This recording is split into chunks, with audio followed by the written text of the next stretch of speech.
کہا کہ آپ خریدو گے؟ بولے ہاں خریدوں گا۔ بولے ایک تھیلا پیسے دینا پڑے گا تب میں ان کو بیچوں گا۔ تو اس نے یہ سوچا یہ خریدے گا نہیں اور یہ بکے گا نہیں، ساری زندگی اس کو اس راہ پر چلنے کی سزا دیتے رہوں گا، تڑپا کے ماروں گا۔ اب بتاؤ، کہا لا الہ الا اللہ محمد رسول اللہ، تو ظلم سے نجات مل جاتی اور یہ غلامی سے آزادی مل جاتی؟ نہیں، خدا محبت کرنے والوں کو اپنے رحمت کے راستے میں آزماتا ہے اور امتحان لیتا ہے۔ جب اس امتحان میں کامیاب ہو جاتا ہے تو اللہ تعالیٰ اب اسے ایسا انعام عطا کرتا ہے، ایسا انعام عطا کرتا ہے۔ ہم نے طے کی اس طرح سے منزلیں، گر پڑے گر کر اٹھے اٹھ کر چلے۔ تو حضرت ابوبکر صدیق رضی اللہ عنہ نے ایک تھیلا پیسے لایا اور دے دیا اسے۔ پریشان ہوا۔ جب بلال کی آزادی ہوئی تو بلال قریب آئے ابوبکر کے اور کہا کہ تم نے اگر اپنی غلامی کے لیے مجھے خریدا ہے، اب یہ غلام حاضر ہے، آپ کو اختیار ہے کہ آپ جو چاہیں مجھ سے کام لے سکتے ہیں۔ اگر تم نے اللہ کے نبی کی محبت میں آزادی دلائی ہے تو مجھے دربار رسالت تک پہنچا دو تاکہ ساری زندگی محبوب کی غلامی میں گزارو۔ سبحان اللہ۔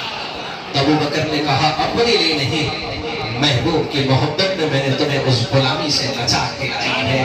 لے جا کر حضور صلی اللہ علیہ وسلم کی بارگاہ اقدس میں پہنچایا گیا اور حضور صلی اللہ علیہ وسلم ساری زندگی کے لیے ان کو اپنا غلام بنا دیا۔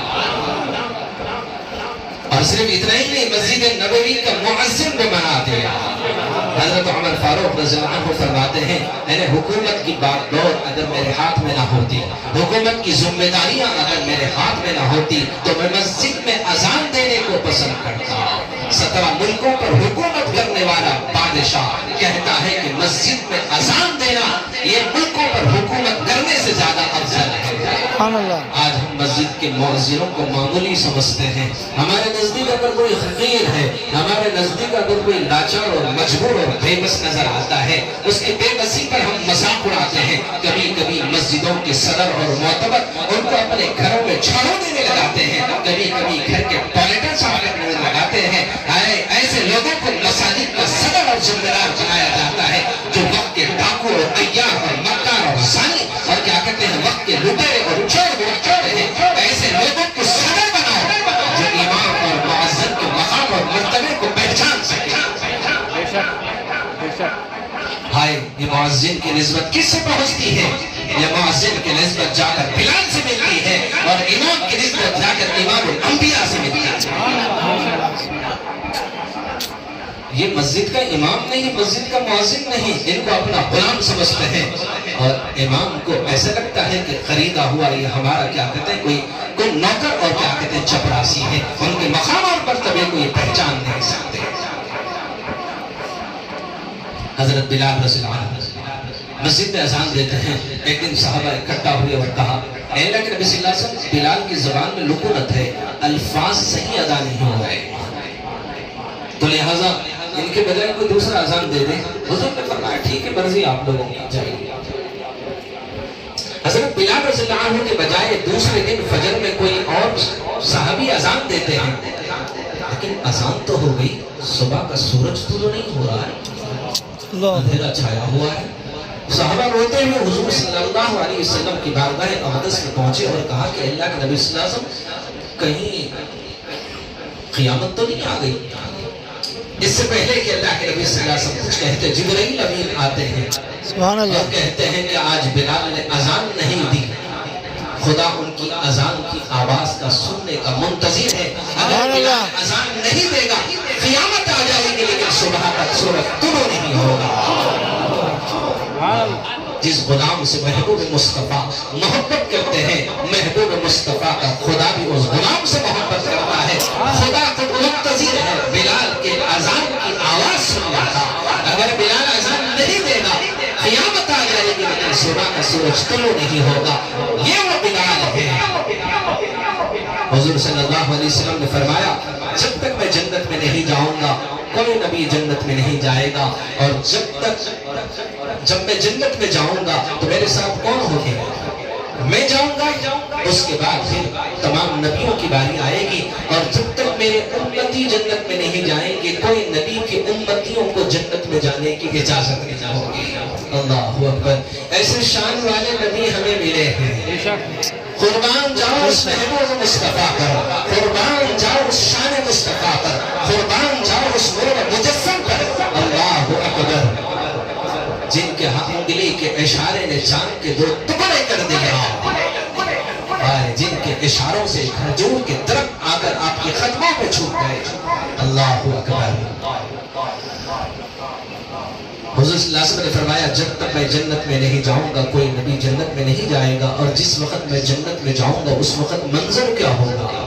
اللہ تعالیٰ کی طرف سے ایک اونٹنی بھیجی جائے گی، اونٹنی بیٹھ جائے گی، میں اس پر سوار ہو جاؤں گا، اونٹنی اٹھ کر کھڑے ہو جائے گی، لگام نیچے پھینکی جائے گی۔ اب وہ لگام کس کے ہاتھ میں ہوگی؟ ابھی فیصلہ تو صرف اللہ تعالیٰ طے کریں گے۔ اللہ جو طے کریں گے وہی اونٹنی کی لگام ان کے ہاتھ میں ہوگی۔ حضرت آدم سوچیں گے شاید میں انسانیت کا اب بچان ہوں، شاید یہ اونٹنی کی لگام کا حقدار میں ہوں، شاید میرے ہاتھ میں اونٹنی کی لگام کا شاید ابھی اعلان ہونے والا ہوگا۔ نوح علیہ السلام کہیں گے میں آدم ثانی ہوں، کہ ہو سکتا ہے کہ یہ اونٹنی کی لگام میرے ہاتھ میں ہوگی۔ ابراہیم کہیں گے میں دادا جان ہوں، اسماعیل کہیں گے کہ میں شاید اس کا حقدار ہوں، ابو بکر کہیں گے میں یار غار ہوں، میں حضور صلی اللہ علیہ وسلم کا سسرا ہوں اور حضور صلی اللہ علیہ وسلم کا سچا دوست بھی ہوں، شاید یہ اونٹنی کے لگام کا حقدار میں ہوں۔ عمر کہیں گے حضور نے فرمایا میرے بعد اگر کوئی نبی ہوتا تو عمر نبی ہوتا۔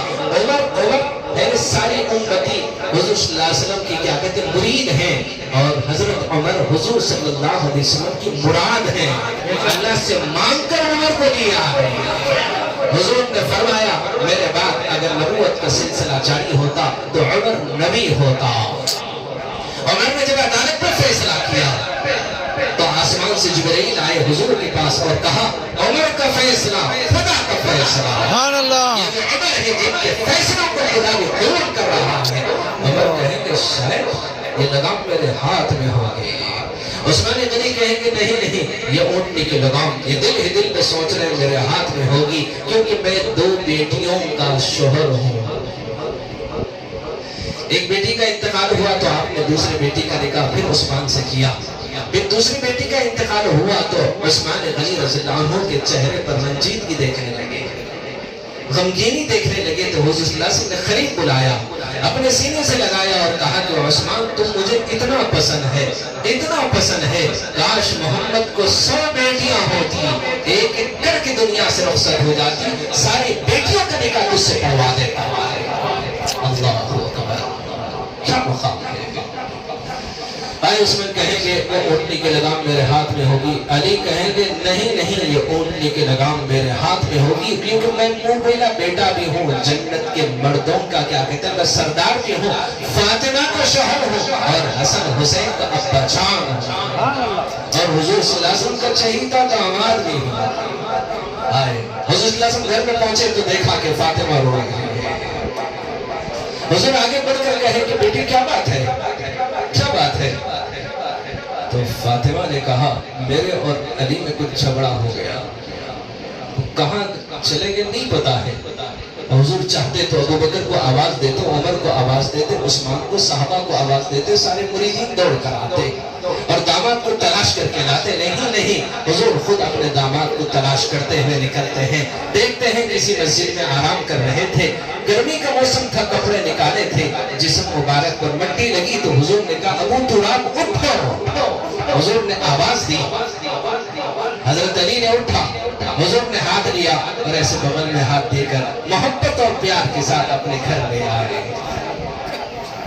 سسرے بنو تو ایسے بنو، داماد سے محبت باپ بنو تو ایسے بنو کہ بیٹی کے نکلتے ہوئے آنسوں کو باپ محسوس کرتا ہے، لگتا ہے کچھ نہ کچھ بات ہو گئی ہوگی۔ اور ہمارا حال یہ ہوتا ہے کہ جب بیٹیوں کے گھر پہنچتے ہیں اگر کبھی ان کے آنسو نکل جائے، جہالت کی ایسے لگتا ہے کہ ڈکشنری میں وہ الفاظ نہیں، وہ الفاظ باپ کی محبت کی زبان سے ایسے نکلیں گے، اب اس بیٹی کو زندگی کیا ملے گی، اب زندگی توڑنے کی نوبت تک پہنچا دے گا۔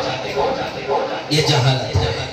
حضور نے حضرت علی کو لایا گھر میں، چادر بچھی تھی، وہ چادر پر سو گئے، علی کو بلایا، ہاتھ پر سلایا، فاطمہ کو بلایا، اس ہاتھ پر سلایا، فاطمہ کا ہاتھ لے کر اپنے سینے پر رکھا، علی کا ہاتھ لے کر فاطمہ کے ہاتھ پہ رکھا اور اپنا ہاتھ علی پر رکھا اور کہا کہ نبی کے ہاتھ پر خدا کا ہاتھ ہوتا ہے، چلو بھی صلح کر لو۔ اتنا کہنا تھا کہ دونوں ہنسنے لگے، ہنستے ہی آپ صلی اللہ علیہ وسلم فوراً باہر نکل گئے۔ جب دو لڑنے والوں میں جب اتحاد ہو جائے تو بیٹھ کر ان کی محبتوں میں رکاوٹ نہیں بنتی۔ حضور صلی اللہ علیہ وسلم نے کتنا بہترین سبق دیا، جیسے ہی دونوں ہنس دیے آپ نے کہا لائن کلیئر ہو گئی، فوراً باہر نکل گئے۔ جیسے ہی باہر نکلے، اللہ اکبر، اس باپ کی خوشی کا عالم کیا ہوگا جہاں بیٹی اور داماد کے درمیان کوئی رنجیدگی ہو جاتی ہے، دونوں میں کوئی ناراضگی ہو جاتی ہے تو وہ بیٹیوں سے محبت کا جگر جو باپ کا ہوتا ہے وہ نہیں چاہتا کہ دونوں میں کسی قسم کی کوئی رنجیدگی ہو، کوئی ناراضگی ہو۔ ہم تو ناراض ہونے پر تو رشتے توڑ دیتے ہیں، گھروں میں بٹھا لیتے ہیں، اس کا نام محبت نہیں ہے، اس کا نام محبت نہیں ہے۔ ان کے جذبات اور احساسات کو سمجھنے کی کوشش کرو، ٹوٹے ہوئے دلوں کو جوڑنے کی فکر کیا کرو۔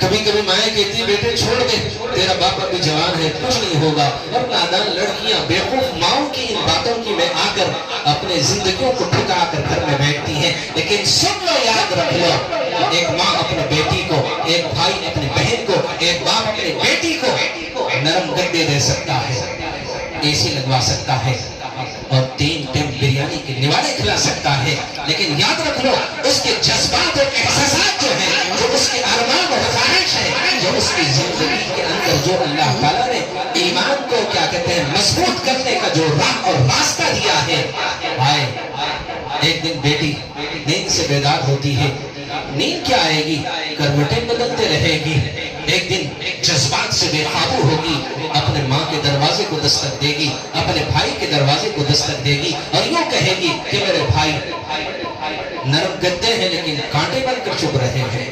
بولے کیوں، کیا بات ہے؟ بولے مجھے اپنے شوہر کے گھر کا بوریا یاد آ رہا ہے، اے سی تو کمرے میں لگا ہے لیکن پسینے نکل رہے ہیں کیونکہ مجھے اپنے شوہر کے گھر کی جھونپڑی یاد آ رہی ہے۔ تم بریانی کے نوالے تو کھلا رہے ہو، حلق سے کانٹے بن کے اتر رہے ہیں، کیونکہ مجھے اپنے شوہر کے گھر کے سب کے ٹکڑے یاد آ رہے ہیں۔ یہ انسان ہے، یہ اس کے جذبات ہیں، یہ احساسات ہیں۔ اپنے اولاد کے جذبات اور احساسات کو سمجھنے کی کوشش کرو۔ جب آپس میں کسی قسم کی جو رنجیدگی آ جائے، ناچاکی اور نااتفاقی آ جائے، اس چنگاری کو آگ کے شعلے میں بنا کر زندگیوں کو جلا کر خاکتر کرنے سے بہتر ہے کہ اس چنگاری کو بجھا دو، اس سے پہلے کہ کہیں شعلہ بن کر جو خاندانوں کے اندر کیا کرتا آگ لگا دے۔ حضور صلی اللہ علیہ وسلم نے دونوں کے اندر جب مسکراہٹ دیکھی تو باہر نکلے تو ادھر سے ابو بکر صدیق آ رہے تھے۔ آپ نے کہا اللہ کے نبی صلی اللہ علیہ وسلم بہت خوش دکھ رہے ہیں، کیا بات ہے؟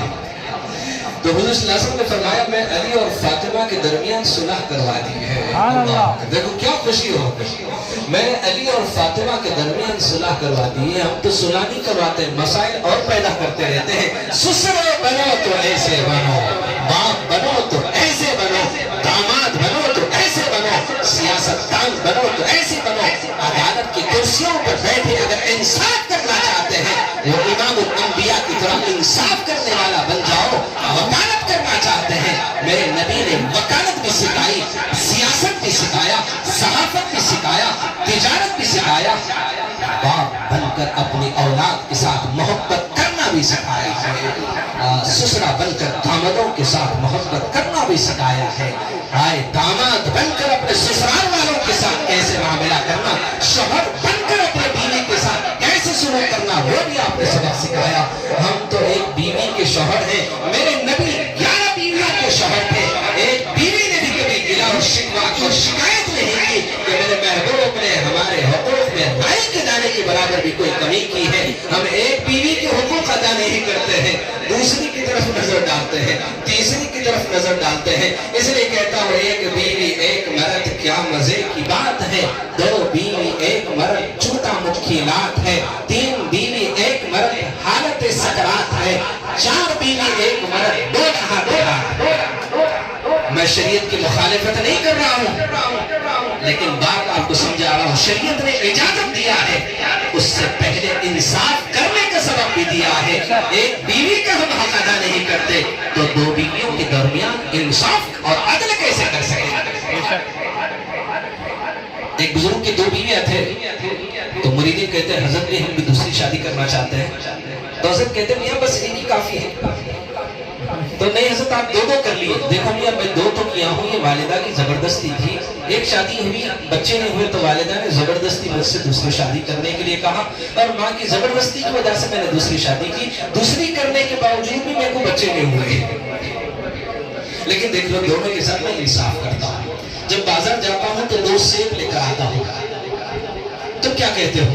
بولے دونوں کے ایک ایک دے دیا جائے، بولے یہ نا انصافی ہے، ہاں یہ تو انصاف ہے، اس کو ایک اس کو ایک، آپ نے کہا نہیں، میں جب دو سیب لاتا ہوں تو دونوں سیب کے دو ٹکڑے کرتا ہوں، ایک کے دو ٹکڑے ایک کے دو ٹکڑے، اس میں کا آدھا اور اس میں کا آدھا ایک بیوی کو دیتا ہوں، اس میں کا آدھا اس میں آدھا ایک بیوی کو۔ تو مرید نے کہا حضرت ایسے کیوں؟